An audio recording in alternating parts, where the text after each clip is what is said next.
Hello guys, how are you? Hope you all are doing well. Today I'm back with one of the most interesting video. In this video tutorial guys, we will learn how to enable God mode for all version of your Windows PC and laptop. If you are using Windows 7, 8, 10 or Windows 11, you can try this method. So just simply right click on your desktop empty space like this, and then you need to create one folder. Go to new and then select the folder, and here you need to rename this folder.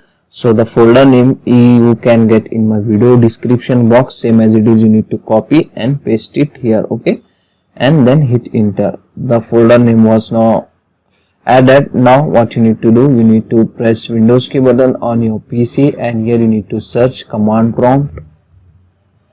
Right click on the command prompt and click on run as administrator like this, and then here you need to copy one command and paste it here and then hit enter. Afterwards you need to copy next command, paste as it is here, and then hit enter. That's it, okay.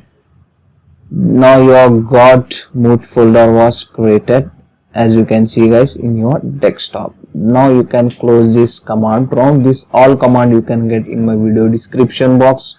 You can use from there. The God mode is this guys. You can easily and quickly access your Windows 11 settings in one folder. As you can see guys, you can get all your settings in God mode folder, okay, as you can see guys. So this is the easy and very simple method to create the God mode on your all Windows PC. So that's it for today guys. Hope you enjoy this video. If you enjoy, please guys like, share and subscribe to our channel. Thank you very much.